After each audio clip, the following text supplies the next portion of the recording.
नमस्कार, बहुत बहुत स्वागत आपका अनादि टीवी पर। मैं हूं आपके साथ पारुल। स्पॉटलाइट देख रहे हैं आप और आज बात करेंगे हिंदुत्व की हुंकार। शुक्रवार को प्रधानमंत्री नरेंद्र मोदी ने एक तरफ छत्तीसगढ़ में चुनावी शंखनाद किया तो दूसरी तरफ छत्तीसगढ़ और उत्तर प्रदेश में कई परियोजनाओं का शिलान्यास लोकार्पण किया। वंदे भारत ट्रेन को भी हरी झंडी दिखाई। लेकिन इन सब के बीच चर्चा के केंद्र में रहा प्रधानमंत्री नरेंद्र मोदी का गोरखपुर स्थित विश्व प्रसिद्ध गीता प्रेस में जाना। गीता प्रेस के शताब्दी समारोह में शामिल होकर प्रधानमंत्री नरेंद्र मोदी ने वहां लीला मंदिर और 675 साल पुराने रामकृष्ण के चित्र को भी देखा और फिर अपने उद्बोधन में गीता प्रेस की सराहना करते हुए प्रधानमंत्री नरेंद्र मोदी ने कहा, यह दुनिया का एकमात्र प्रिंटिंग प्रेस है जो संस्था ही नहीं बल्कि जीवित आस्था है।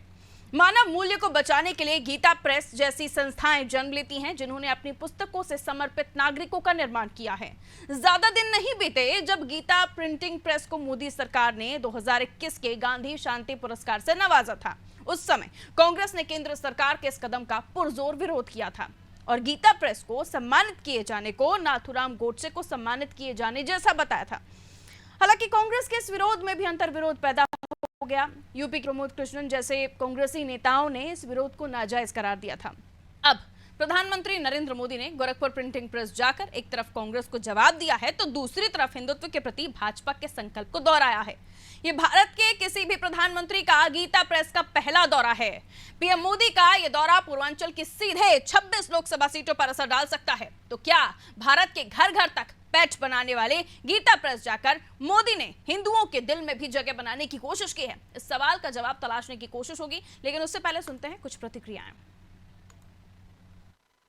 हमारे पूज्य ग्रंथ गायब होने लगे थे। जो प्रिंटिंग प्रेस भारत में थे वो महंगी कीमत के कारण सामान्य मानवी की पहुंच से दूर थे। आप कल्पना करिए, गीता और रामायण के बिना हमारा समाज कैसे चला रहा होगा। जब मूल्यों और आदर्शों के स्रोत ही सूखने लगे तो समाज का प्रवाह अपने आप थमने लगता है। लेकिन साथियों, हमें एक बात और याद रखनी है। हमारे भारत की अनादि यात्रा में ऐसे कितने ही पड़ाव आए हैं जब हम और ज्यादा परिष्कृत होकर के निकले हैं। कितनी ही बार अधर्म और आतंक बलवान हुआ है, कितनी ही बार सत्य पर संकट के बादल मंडराए हैं, लेकिन तब हमें श्रीमद् भागवत गीता से ही सबसे बड़ा विश्वास मिलता है। यदा यदा ही धर्मस्य ग्लानिर्भवति भारत अभ्युत्थानम अर्धमस्य तदात्मानम सृजाम्यहम्। अर्थात जब जब धर्म की सत्ता पर, सत्य की सत्ता पर संकट आता है, तब तब ईश्वर उसकी रक्षा के लिए प्रकट होते हैं। और गीता का 10वां अध्याय बताता है कि ईश्वर कितनी ही विभूतियों के रूप में सामने आ सकता है। कभी कोई संत आकर समाज को नई दिशा दिखाते हैं तो कभी गीता प्रेस जैसी संस्थाएं मानवीय मूल्यों और आदर्शों को पुनर्जीवित करने के लिए जन्म लेती। प्रधानमंत्री मोदी जी ने आज गोरखपुर का दौरा करके एक बार फिर ये संदेश दिया है कि कोई भी संस्थान छोटा या बड़ा नहीं होता। गीता प्रेस जैसे छोटे से संस्थान में जो इसने छोटी सी शुरुआत की थी, लेकिन आज विश्व में इसके छपी हुई पुस्तकें जो है वो देश में जो है निर्माण का काम कर रही है, सनातन धर्म को पहचानवाने का काम कर रही है। बहुत मजबूती से दावा पेश किया जा रहा है। जिस गीता प्रेस को पुरस्कार देने पर कांग्रेसियों ने विरोध जताया था, मोदी जी ने उसका करारा जवाब देते हुए आज गोरखपुर का दौरा किया और हजारों करोड़ की योजनाओं से गोरखपुर को लाभान्वित किया। भारतीय जनता पार्टी लगातार ऐसे काम कर रही है जिससे जनता का सिर जो है ऊंचा होता जा रहा है और गीता प्रेस जैसे संस्थान जो है वो विश्व में अपना नाम कर रहे हैं। भारतीय जनता पार्टी के आदरणीय प्रधान मोदी जी ने यही संदेश दिया है, जो लगातार देश के विकास में काम कर रहे हैं। और वंदे भारत जैसी ट्रेनें, जिसके लिए केंद्रीय नेतृत्व और विपक्ष के नेता जो हैं वो भी लगातार वंदे भारत ट्रेन चलवाने के लिए लगातार पेपर और चिट्ठियों के माध्यम से समर्थन मांग रहे हैं। तो बहुत जल्द जो है पूरे हिंदुस्तान में एक नया जाल दिखेगा और वंदे भारत ट्रेन का। कि वंदे भारत जो ट्रेन है उसकी मैन्युफैक्चरिंग कॉस्ट बहुत ज़्यादा है। हमें मेड इन इंडिया चीज़ें बनानी है, घर में सामानों को बनाना है, उसको प्रमोट करना है, उसमें कोई दिक्कत नहीं है, मगर उसको कॉस्ट इफेक्टिव भी बनाना है। एक वंदे भारत 16 कोचेस की बनाने में 108 करोड़ रुपए खर्च हो रहे हैं इस वक्त।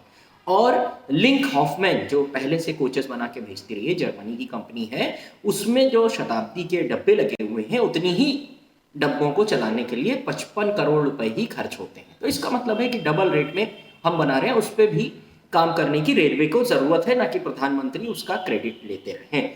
गोरखपुर की और भी पूर्वांचल की तमाम समस्याएं हैं, उन पे भी प्रधानमंत्री को, जब वो वहां गए हैं, पूर्वांचल घूमने गए हैं, तो 1 डिस्ट्रिक्ट 1 प्रोडक्ट की वो बात करते हैं। तो क्या देखें कि किन किन डिस्ट्रिक्टों में, पूर्वांचल में कई डिस्ट्रिक्ट आते हैं, किन किन डिस्ट्रिक्ट में 1 डिस्ट्रिक्ट 1 प्रोडक्ट प्रॉपरली काम कर रहा है या नहीं कर रहा है, ये भी उन्हीं की जिम्मेदारी।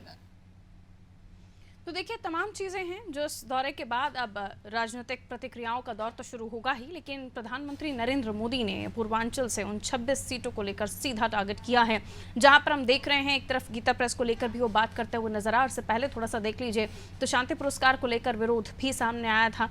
मिलियन मेहमानों से जो हमारे साथ चर्चा में जुड़ रहे हैं, कृपाशंकर दुबे साहब पॉलिटिकल एनालिस्ट है, हमारे साथ जुड़े हुए हैं स्टूडियो से, और साथ ही हमारे साथ भारतीय जनता पार्टी से अशोक पांडे जी जुड़े हुए हैं। बहुत स्वागत करते हैं अशोक पांडे जी आपका, और रविंद्र सिंह जी हमारे साथ सपा से जुड़े हुए हैं। सर, आपका भी बहुत बहुत स्वागत। और चलिए चर्चा की शुरुआत रविंद्र जी आपसे ही करते हैं। प्रधानमंत्री नरेंद्र मोदी का ये दौरा, जिसको लेकर ये कहा जा रहा है प्रधानमंत्री नरेंद्र मोदी ने सीधे एक बार फिर से, हर बार वो पूर्वांचल से शुरुआत करते हैं चुनाव की, लेकिन इस बार भी उन्होंने वही किया। और गीता प्रेस को लेकर खासतौर पर उनका ये संबोधन, जिसमें ये कहा जा रहा है कि अमूमन ये पहली बार है जब कोई प्रधानमंत्री गीता प्रेस के इस तरह के कार्यक्रम में पहुंचा हो। आप क्या कहेंगे इस पर? गीता प्रेस को गांधी शांति पुरस्कार देना भारत सरकार का एक बहुत ही अच्छा कदम है, क्योंकि गीता प्रेस ने न केवल एक संस्था है, ना कोई प्रेस है, ये एक ऐसी संस्था है जिसने भारतवर्ष के हर घर में, करोड़ों घरों में हमारे धार्मिक ग्रंथों का, हमारे पुराणों का, चालीसा का, रामायण का जो है बहुत ही कम दाम में, अपने कभी भी इसने फायदे के लिए काम नहीं किया, और बहुत ही कम पैसे में और घाटे में रहकर भी हर किसी के पास पूरे भारतवर्ष में इसने ग्रंथों को पहुंचाया है। तो मैं समझता हूं कि ये भारत सरकार का बहुत ही अच्छा कदम है, और इसका विरोध करना तो बिल्कुल भी अच्छा नहीं है किसी भी पार्टी। ठीक है, कृपा जी लौट रहे हो आपके पास। भारतीय जनता पार्टी से हमारे साथ अशोक पांडे जी जुड़े हुए हैं। अशोक जी, सुन पा रहे हो अगर तो रिप्लाई कीजिएगा प्लीज़। और चूँकि ये काफ़ी महत्वपूर्ण था कि प्रधानमंत्री नरेंद्र मोदी जब बात कर रहे थे, लेकिन एक बार फिर से उसी हिंदुत्व की पिच पर आप आगे बढ़ रहे हैं। देखिए, आज़ादी के बाद से अगर मैं देखूं, जिस समय पर यह सत्ता हस्तांतरण होता है तो मुगल शासक के तत्काल बाद ब्रिटिश हुकूमत यहाँ आ जाती है, और मुगलों ने हमारे मंदिरों को, हमारी पहचानों को, हमारी गरिमा को, हमारे गौरव को, हमारे इतिहास को नष्ट करने का प्रयास किया। ये निश्चित तौर पर समझ लेना चाहिए कि जिस कौम का इतिहास नहीं होता तो कौम नष्ट हो जाती है। तो उन्होंने वही प्रयास किया, उसके बाद उसी प्रयास को आगे बढ़ाने का काम अंग्रेजों ने किया।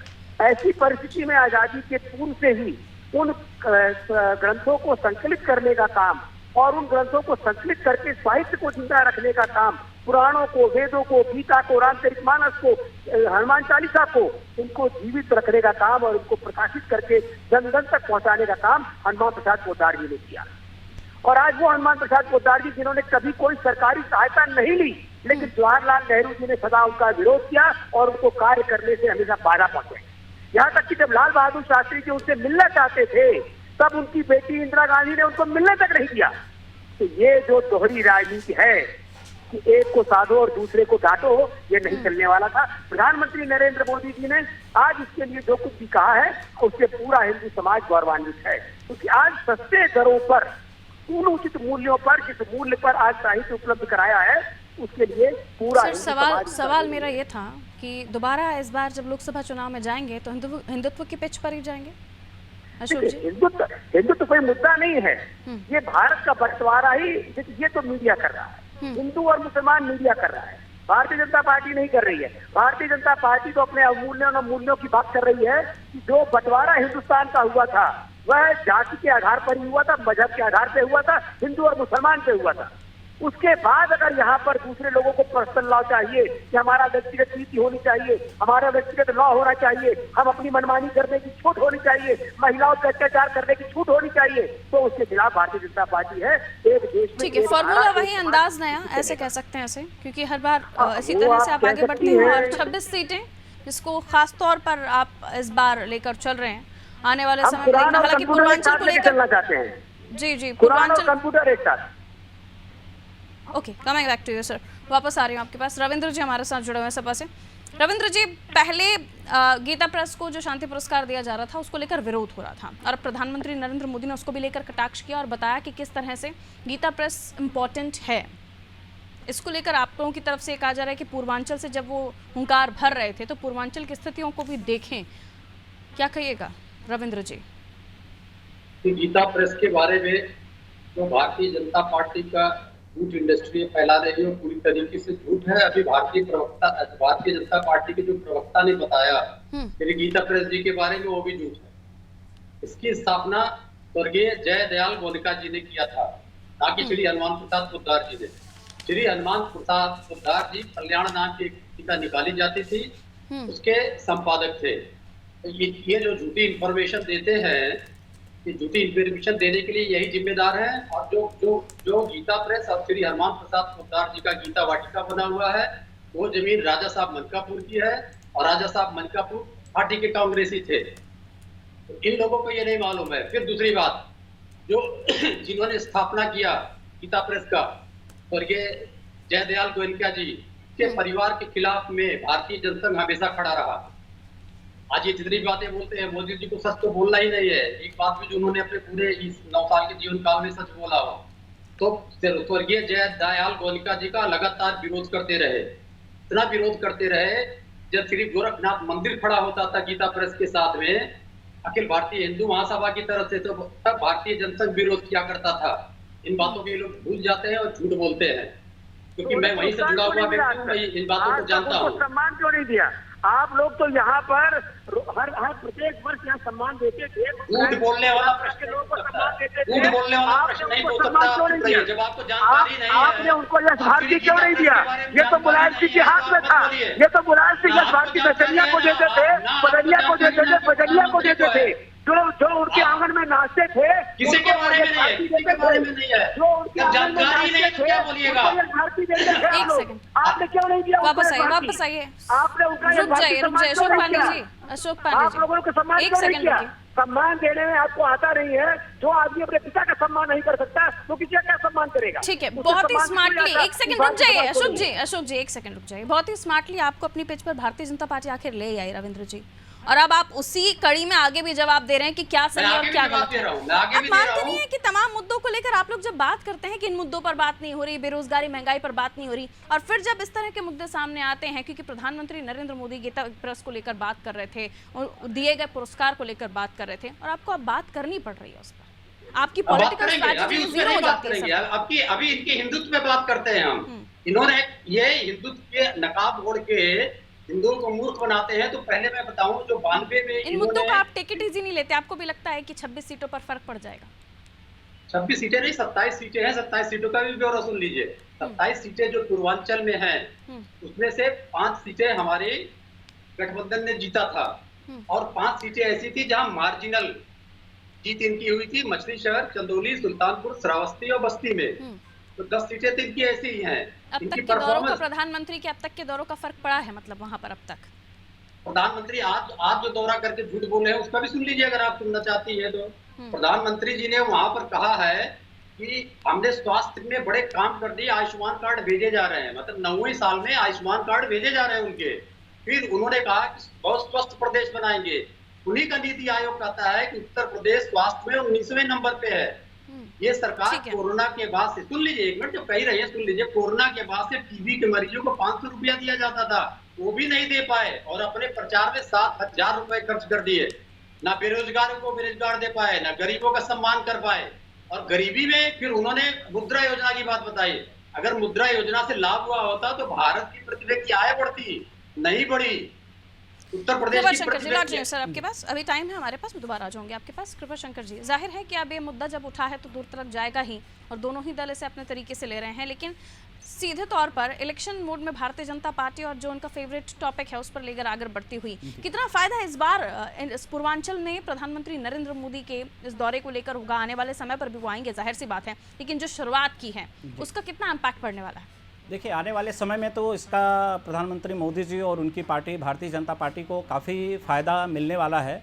और बात यहाँ सिर्फ फायदे या नुकसान की नहीं है, ये बात अगर गांधी शांति पुरस्कार की हो रही है, गीता प्रेस की हो रही है, तो गीता प्रेस एक ऐसा संस्था है जिसने कि घर घर में रामायण को, गीता को, हनुमान चालीसा को बहुत ही कम पैसे में, बिना ही नुकसान उठाकर भी वो संस्था ने घर घर में अपने पुराणों को, कल्याण को पहुंचाया है। तो यहाँ पे गांधी शांति पुरस्कार का तो नहीं होना चाहिए विरोध, किसी भी पार्टी को मुझे नहीं लगता कि करना चाहिए। और ऐसा उन्होंने जो पुरस्कार राशि 1 करोड़ थी वो भी लेने से इनकार कर दिया, तो वापस कर दिया। बिल्कुल बिल्कुल। तो ये भी इससे 1 करोड़ इससे पता चलता है कि गांधी शांति पुरस्कार जो मिला है वो बिल्कुल सही मिला है। और कहीं पे भी गीता प्रेस पैसे का नहीं है, उसको मोहताज नहीं है, पैसे का उसको लालच नहीं है, अदरवाइज वो पुरस्कार क्यों मना करता जो है। बट और गांधी शांति पुरस्कार उनको इसलिए मिला है क्योंकि गांधी जी ने उनके आर्टिकल्स गीता प्रेस में छपा करते थे पहले, और गांधी जी ने 2 सुझाव दिया था पूर्व में, जब कि आप कभी भी गीता प्रेस में आप कभी कोई जो है ऐड नहीं छापेंगे, कोई विज्ञापन नहीं छापेंगे, और किसी भी आपके पब्लिकेशन का समीक्षा नहीं होना चाहिए। और इस चीज़ को पिछले 90 वर्षों से गीता प्रेस इसको अपने लागू कर रहा है। तो मुझे लगता है कि बिल्कुल सही मिला है। बता दूं, आज हमने कांग्रेस से भी गेस्ट इनवाइट किए थे, लेकिन एंड मोमेंट पर उन्होंने मना कर दिया, क्योंकि गांधी शांति पुरस्कार का विरोध सबसे पहले कांग्रेस की तरफ से ये सामने आया था। नाथुराम गोडसे को दिए जाने जैसा इस अवार्ड को बताया गया था। मुझे लगता है आज इसलिए कांग्रेस इस पूरे डिबेट से क्विट की है। कांग्रेस को इस तरीके से क्विट करना ये तो सरासर गलत है। उनको पहले तथ्यों को समझना चाहिए कि क्या है, किस लिए है और इसके पीछे पूरा क्या रहा है। तो मुझे लगता है कि कांग्रेस को इस पे सोचना चाहिए और समर्थन करना चाहिए कि एक बहुत अच्छा कदम है। बिल्कुल, लेकिन ये चुनावी मुद्दा आने वाले समय पे होगा। भारतीय जनता पार्टी से इतनी इजीली जाने नहीं देगी, क्योंकि एक तो गीता प्रेस और गीता प्रेस से लोगों की जुड़ने वाली भावनाएं, उन किताबों से जुड़ने वाला लोगों का मन जो हम अब तक पढ़ते हुए आ रहे हैं अशोक पांडे जी, तो ये सीधे तौर पर एक तीर से बहुत सारे निशाने लगा दिया आपने। एक तो अवार्ड दिया और दूसरी तरफ कांग्रेस को भी पता नहीं था कि विरोध करके वो खुद ही बैकफुट पर आ जाएंगे। अशोक पांडे, हमने अवार्ड, वो कार्य उन्होंने किया है और हमने उनके कार्यों को सम्मानित किया है, और वो हमने उनको कार्य को सम्मानित करके कोई उन पर एहसान नहीं किया है। वो उसके लिए डिजर्व करते थे। उन्होंने साहित्य को समाज तक पहुंचाया है बहुत तरीके से। तो हम लोगों को ये फर्ज था कि हम उनका सम्मान करें, और उस सम्मान का हमको वो मिलना ही चाहिए था उनको। लेकिन जहाँ तक मतलब है कि इस मुद्दे को इतनी आसानी से आप भी नहीं जाने देना चाहते। विकास को भी कहीं बचत नहीं किया है। हमारा विकास भी एक साथ चल रहा है, और विकास की स्थिति में चाहे आज वंदे भारत ट्रेन हो जो हर जगह, हर राज्यों में चलाई जा रही है, आज जगह जगह पर उसकी मांग है। आधुनिक गाड़ी, स्टीमर, जो कार्य भी है, चाहे वो सड़क का काम हो, हम 34 किलोमीटर प्रतिदिन सड़क बना रहे हैं। जबकि यही सड़क, अगर मैं बात करूं कि 2014 में जब हमने सत्ता पूर्वांचल के विकास को लेकर ही तो रविंद्र जी भी बहुत कुछ गिना रहे थे आपको। 3 किलोमीटर सड़क खाली बनती थी, तो आज हमने सड़क को उस तरह से पहुंचाया है कि आज 34 किलोमीटर प्रतिदिन के हिसाब से सड़क बन रही है। तो मार्गों का जो स्वर्णिम चतुर्भुज का सपना प्रधानमंत्री अटल बिहारी वाजपेयी जी ने देखा था, उसको आज प्रधानमंत्री नरेंद्र मोदी पूरा कर रहे हैं। तो विकास के साथ साथ संतुलन बना करके हम कार्य कर रहे हैं। और राजनीति में धन नहीं धर्मा, तो हमारे साथ धन की नहीं, हमारे धर्म की आवश्यक है। बिना धर्म के कोई राजनीति नहीं होती। अशोक जी, पूर्वांचल में विकास को लेकर ही अभी रविंद्र जी भी सवाल उठा रहे थे कि 9 साल हो गए अब तक बहुत कुछ करने की बात अब तक भी आप कर ही रहे हैं। नहीं, हम जो ये सवाल उठाने का प्रश्न नहीं है। कार्य तो निरंतर चलता है। स्वच्छता का कार्य हो, चाहे विकास का कार्य हो, ये तो निरंतर चलता है, यह कभी रुकता नहीं है। तो ये तो त्वरित गति है, बराबर की गति है। रविंद्र जी ने जो भी सवाल उठाया है वह सरासर गलत है। विकास निरंतरता की बात है, निरंतर चलाया जाता है। रविंद्र जी, विकास के आदरणीय नरेंद्र मोदी जी के विकास के केवल मैं 3 पैरामीटर बता देता हूं तो पता लग जाएगा क्या स्थिति होगी। नहीं बताइए, राम मंदिर बन रहा है, आपने राम मंदिर बनने का विरोध किया। आज जो है काशी विश्वनाथ बन रहा है, आज विंध्यवासिनी का मंदिर बन रहा है। तो एक अपने समाज में हमारी आदर्श, हमारा पहचान होना चाहिए कि नहीं होना चाहिए, हमारे यहाँ मुख्य मार्ग होने चाहिए कि नहीं होने चाहिए, हमारे यहाँ इंस्टीट्यूशन होने चाहिए कि नहीं होने चाहिए, हमारे यहाँ अस्पताल और एम्स होने चाहिए कि नहीं होने चाहिए। अशोक जी, आप बताइए, जो बच्चे पूर्वांचल में मरा करते हैं। नहीं, मैं तो सवाल पूछ रहा हूँ। ठीक है रविंद्र जी, एक second. Ashok ji please calm down. Ashok ji, उनसे भी सुनना होगा। लोग हैं सदन में भी नहीं बोलने देते, सड़क पे भी नहीं बोलने देते और टीवी पे भी नहीं मैं तो बोलने आपको देते। प्लीज रिक्वेस्ट कर रही हूँ सर, अपनी बात रखिए। तो विधानसभा में बोल दिया करिए ना, विधानसभा में क्यों नहीं बोलते हैं? वहाँ तो आप खुद कर जाते हैं, भाग जाते हैं वहाँ अशोक से। जी प्लीज प्लीज रुक जाइए। 613 करोड़ रुपया, 613 अरब डॉलर उधार है नरेंद्र मोदी जी के 9 साल के नेतृत्व में भारत के ऊपर। भारत का हर व्यक्ति 1 अरे लाख भाई रुपए पूर्वांचल का की कर्जा बात है। कर रहे थे ना आप, कितने सारे पॉइंट्स गिना रहे थे, दोबारा आइए तो से। पूर्वांचल पे आइए ना, आप हमसे कोई भी आंकड़ा पूछ लीजिए। पूर्वांचल के किसानों से इन्होंने वादा किया था कि 2022 तक आय दुगनी कर देंगे, तो आय पूर्वांचल की सबसे ज्यादा घट गई। और जब इनसे पूछा गया अमित शाह जी से, तो कहा 5 वर्ष और लगेंगे। इन्होंने, आदरणीय मोदी जी की बात कर रहा हूँ, मोदी जी आए थे बनारस में, उन्होंने घोषणा किया था कि प्रधानमंत्री आशा योजना के जरिए जो सीमांत किसान हैं उनको हम पेंशन देंगे। कहाँ है वो पेंशन? शायद मीडिया को भी नहीं मालूम होगा ये देखिए, इनके पास, कोई इन योजना लोगों थी। के पास कुछ है नहीं ना, इनके पास नीति है ना नियत अरे है। बोलो मत यहाँ यार, तक कि इनको ये तुम्हें नहीं कुछ पता है मालूम कि हमें नहीं क्या है, कहना है। हस्तक्षेप गन्ना तुमने मूल्य में बोल किसानों को नहीं बर्बाद पाओगे। किया था, बोलना 36,000 करोड़ पाओगे। रुपया अखिलेश क्योंकि यादव तुमने बनाया छोड़ के राजनीतिक गए तुड़वाया है थे। तुम उन लोगों ने। किसानों का पैसा आज तुम तक लोगों नहीं ने दिया गया। राजनीतिक वो तुड़वा पैसा दिया। बिचौलिए खाते हो, खाते थे। हिंदू धर्म ये को लोग सनातन पैसा धर्म खाते कहते थे। हो। ये पैसा हिंदू खाने धर्म वाले का लोग अपमान हैं। करते ठीक है, हो। कुल मिलाकर कृपा जी एक सेकंड वापस आइए, थोड़ा सा और इसे इसका और एनालिसिस समझ लेते हैं। रुक जाइए, तू मैं वाली बहस मत कीजिए प्लीज, वापस आइए। दर्शकों का समय मत खराब कीजिए, हम चाह रहे हैं इस टॉपिक को और भी डिटेल में हम समझे। कृपा शंकर, एक सेकंड सर, एक सेकंड प्लीज प्लीज। एक मंत्री कहता है भगवान श्री राम अवैध संतान थे, ये तुम्हारा चाल चरित्र। कुल मिलाकर कृपा जी इस पूरे मामले में हिंदुत्व का डंका पीटने वाली भारतीय जनता पार्टी ने इस बार भी गोल कर दिया। और जाहिर सी बात है, जब इस मुद्दे को लेकर हम चर्चा कर रहे हैं तो फिर अब राम मंदिर के बाद ये एक मुद्दा होगा, इतना बड़ा नहीं है, लेकिन हाँ इस मुद्दे को भी भारतीय जनता पार्टी अपने हाथ से नहीं जाने देना चाह रही है। और जैसे कि हर बार हम देखते हैं कि जिन मुद्दों को भारतीय जनता पार्टी उठाती है उस पर सफाई देने के लिए दूसरे दलों को आना पड़ता है कि नहीं हमारे समय पर ऐसा नहीं हुआ। बिल्कुल ये बात सही है कि भारतीय जनता पार्टी जिस भी मुद्दे को उठाती है उसके बारे में लोगों को आना पड़ता है, सामने आना पड़ता है, जस्टिफाई करना पड़ता है। क्योंकि और झूठ बोल के ले आती है, इसीलिए आगे जस्टिफाई करना पड़ता है। क्योंकि इतनी देर से अशोक पांडे बोल रहे हैं, एक बात सही नहीं बोल पाए। और ये जो कृपा शंकर दुबे जी है ना, कौन था भैया, जरा मैंने नाम ले, आप बताइए गीता प्रेस का संस्थापक कौन था? इसका जयदयाल जी थे। जयदयाल जी कहाँ के रहने वाले थे? जयदयाल जी रहने वाले थे, राजस्थान के चुरू के रहने वाले थे, जिन्होंने आके आपको मालूम ही नहीं है, वो जाके चुरू से बहुत पहले उनका वंशज बंबई में बस किया था। क्या एनालिस्ट करेंगे आप इस बात को? उन लोगों ने फिर अखबार छपवाया वहां से जाके, मुंबई में नहीं, कोलकाता में उन्होंने किया था। उन्होंने मतलब रविंद्र जी अब आज सुनिए, बाकी सब गलत है, ये तो गलत हो जाएगा ना। इसके बाद जब मेरे साथ हो रहा था आपने क्यों नहीं रोका? ठीक है, सिर्फ आप ही सही हो, बाकी सब गलत हो, ऐसा तो पॉसिबल नहीं है ना। एक भी सही नहीं बात। समय कम है मेरे पास, 30 सेकंड में अपनी बात खत्म कीजिएगा। रुक जाइए रविंद्र जी, ठीक है सर रुक जाइए। इसको जस्टिफाई नहीं, आपको प्रूफ करना पड़ेगा कि क्या आप जो बोल रहे हैं वो सही है, या हम यहाँ पर जो बात करें, क्योंकि ऐसे बातों से जुबानी वाक्य जो निकलते हैं सिर्फ उनसे सत्य और झूठ का आंकलन नहीं होता ना सर। जो तमाम जगहों पर पढ़ा लिखा गया है उसको हम गलत नहीं साबित कर सकते। ठीक है, 30 सेकंड होंगे मेरे पास, अपनी बात पूरी कीजिएगा। अशोक जी 30 सेकंड में बात पूरी कीजिएगा। कम आ रही हूँ सर, प्लीज सर, आ रही हूँ। 30 सेकंड है मेरे पास, 30 सेकंड चलिए, रुक जाए 30 सेकंड। अशोक जी, अशोक जी का वॉल्यूम दीजिए प्लीज। अशोक जी आवाज मिल रही है आपको? ठीक है रविंद्र जी, कुल मिलाकर मुझे ये समझाइए, क्या शांति पुरस्कार जो गीता प्रेस को दिया गया था उसमें कहीं भी कोई झोल है, कहीं भी कोई गलती है? कांग्रेस से पूछ लीजिए, हम उस परिवार से हैं जो गीता प्रेस की स्थापना किया है, ये लोग क्या जानेंगे? और वो मतलब गलत तो नहीं हुआ ना? विरोध करता था, हम उस परिवार से हैं, हमने स्थापना किया है, ये लोग क्या जानेंगे? और उनको सारी पुस्तकों को गीता प्रेस से कुछ समय पहले जब हम इसी मुद्दे को लेकर बात कर रहे थे तो सपा के एक प्रवक्ता हमें ये भी बता रहे थे कि फाइनेंस भी गीता प्रेस को सपा ने किया है, ये तक बताया गया। मैं वो डिबेट की लिंक भेज दूंगी सर आपके पास। ये भी बोला गया था, तो क्या आपको सुनूं, क्या आप सच बोल रहे हैं, क्या वो प्रवक्ता महोदय जो हमारे साथ जुड़े थे वो सच बोल रहे थे?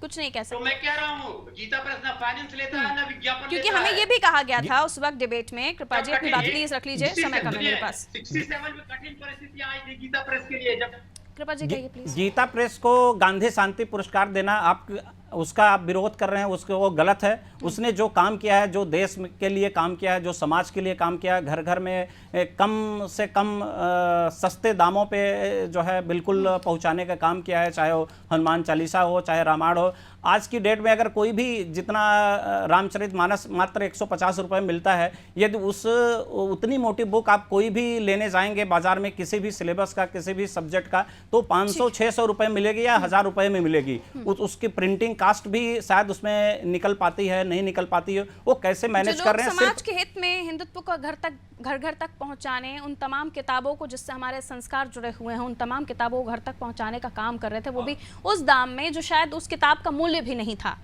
और उसके बावजूद सपा की गवर्नमेंट थी, प्रदेश में थी, केंद्र में भी मिलकर थे। इन्होंने क्या किया? अशोक जी भी कह रहे थे, मुलायम साहब भी कर सकते थे, लेकिन गांधी शांति पुरस्कार या किसी भी, उन्होंने गीता प्रेस को कौन सा अवार्ड देने का काम किया? या प्रदेश में सरकार थी तो उन्होंने क्या किया? कुछ नहीं किया। ठीक है, समय इजाजत नहीं देता, माफी के साथ मुझे आपसे इजाजत लेनी होगी। बहुत बहुत शुक्रिया रविंद्र सर हमारे साथ जुड़ने के लिए। कृपा जी आपका भी शुक्रिया, अशोक जी आपका भी शुक्रिया, आप हमारे साथ जुड़े। प्रधानमंत्री नरेंद्र मोदी ने जब भरी हुंकार तो हिंदुत्व का नारा फिर बुलंद हुआ। जी हाँ, उस झंडे को बुलंद करने के साथ ही गीता प्रेस जिसे गांधी शांति पुरस्कार से नवाजा गया, उसको लेकर भी उन्होंने अपनी बात रखी। सवाल ये कि इतना इस मामले को लेकर प्रतिक्रियाएं क्यों देनी पड़ रही हैं, क्यों इसका विरोध हो रहा है? और अगर पुरस्कार दिया गया तो जाहिर सी बात है उन तमाम घरों तक वो बात पहुंची है, उन तमाम घरों ने ऐसे सराहा है जो लाखों की आबादी, करोड़ों की आबादी है, जिस हर घर में गीता प्रेस की किताब पहुंची, जिसमें अलग अलग किताबें थी, इसमें हमारे हिंदुओं की किताबें भी थी, वो ग्रंथ भी थे, वो तमाम और चीज़ें जिन्हें कम मूल्य में हर वो घर का सदस्य, हर वो घर का बच्चा पढ़ पाता था, आज जो इतने सारे संस्कार या इतने सारे हिंदुओं से जुड़ी हुई बातें कर पा रहा है। तो कई अच्छे काम किए हैं गीता प्रेस ने, लेकिन उससे रिलेटेड जो अब सियासत हो रही है वो भी चरम पर है साहब, और सियासत होना भी जरूरी है। चुनावी साल है, अपनी तरफ से कोशिश है तमाम भारतीय जनता पार्टी की, तो सपा के पीछे रह जाए, करने दीजिए। पॉलिटिकल तरीके से इनकी जो राजनीति है या राजनीति करने का जो तरीका है, दीजिए इजाजत, रखिए अपना ख्याल, नमस्कार।